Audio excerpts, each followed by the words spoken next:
মাকে এত সুন্দর লাগছে, তোমাদের কি বলবো। আর মা তো এমনিই সুন্দর।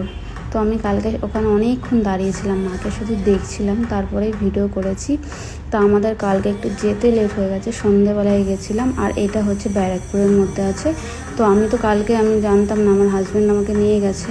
তো ওই বললো যে চলো, যেরকম দক্ষিণেশ্বর মন্দিরে সেরকম। আমি বলছি তাই? বলছে হ্যাঁ।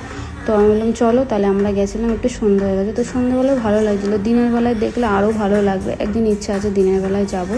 তো ওখানে গিয়ে না আমি সত্যি অবাক হয়ে গেছি যে সেম দক্ষিণেশ্বরের মন্দির, যেরকম মায়ের মন্দির বলো, যেরকম বাবার মন্দির, মানে শিব ঠাকুরের, যখন দক্ষিণেশ্বরের ওখানে পরপর দেখবে অনেকগুলো শিব ঠাকুরের মন্দির আছে, সেম এখানে আছে। ওখান থেকে এটা একটু কম আছে, কিন্তু মন্দির পুরো সেম।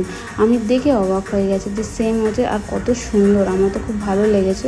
তো কালকে এখানে অনেকক্ষণই ছিলাম আমরা দুজন, আমি আর আমার হাজব্যান্ড। তো আমি কালকে ভিডিও করেছি, তা কালকে আর ভিডিওটা পোস্ট করতে পারিনি, ভিডিওগুলো করে রেখেছিলাম। তো আজকে ভিডিওটা পোস্ট করছি।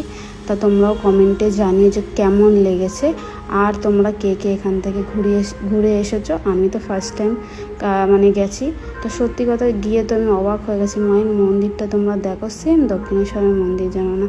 আমার খুব ভালো লেগেছে। কালকে গেছি তো এখানে, তা মনে হচ্ছিলো যে বাড়ি যাব না, এখানেই থাকি, কতক্ষণ বসে থাকি। তো সন্ধ্যেবেলায় গেছিলাম, তো একটু রাত হয়ে গেছিলো। তারপরে আমরা ওখান থেকে আবার বেরিয়ে বাড়ি চলে এসেছিলাম।